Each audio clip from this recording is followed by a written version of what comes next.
C'est reparti pour une capsule. Capsule numéro 98. Évidemment, moi j'ai un nouveau livre encore. Oui. Qu'est-ce que tu as C'est lu ce matin? 1000 milliards d'amis. Comprendre et nourrir son microbiome de Marianne Deshôtels-Marissal, biochimiste. OK, c'est sérieux là. Oui, c'est sérieux. On parle de bactéries, des 1000 milliards de bactéries qui sont toutes ici, là, dans ton intestin. C'est le microbiome et le microbiote. OK. Donc, le microbiote, c'est l'ensemble de tes bactéries OK. qui te définissent. Le microbiome, c'est tout le système. L'environnement. Donc, anciennement appelé, c'est le nouveau nom de la flore intestinale, OK.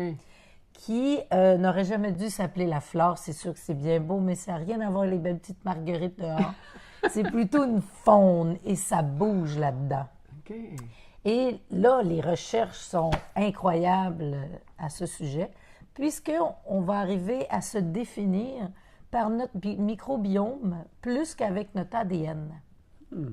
Intéressant. Et, bon, il y a beaucoup d'éléments qui nous expriment comment c'est important, là, entre autres, évidemment, l'alimentation, l'attitude, l'endroit, bon, ce qu'on sait pour la santé, mais ça va plus loin que ça. Et certaines bactéries peuvent établir un contact entre leurs congénères et lui transférer un petit bout d'ADN. Donc, entre elles, c'est comme une petite clé USB. Oups! Une réticence à quelque chose, une nouveauté. Bzz, bzz, bzz, bzz. Une adaptation. C'est ça. Ils peuvent soit cloner, soit transférer de l'information à une vitesse hallucinante. OK. Ce qui pourrait éventuellement, bon, évidemment, on rentre dans l'épigénétique, venir nous donner l'information qu'on est moins figé qu'on croyait avec notre ADN et qu'on n'en est pas complètement prisonnier. Ça veut dire que, L'ADN pourrait évoluer. oui, pourrait évoluer. Alors, c'est vraiment complexe et très, très, très intéressant suite à la prochaine capsule. Cool. À toi, chérie.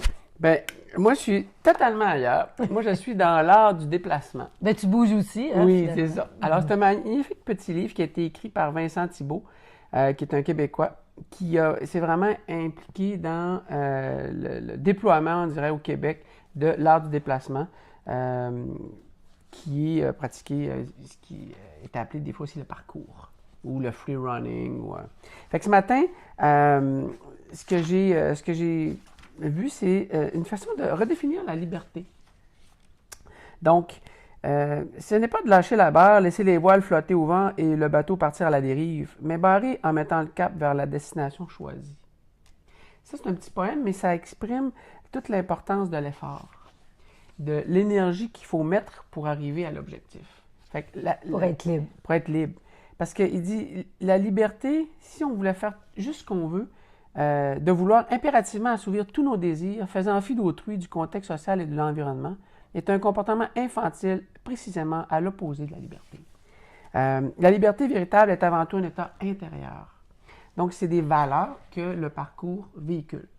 C'est là qu'il faut trouver la liberté pour être capable de mieux interagir socialement. On sait que le parcours est né dans les banlieues en France, dans des zones où les gens, c'était pas facile. Et c'était une façon de redéfinir le quotidien, qui est un autre petit chapitre ici.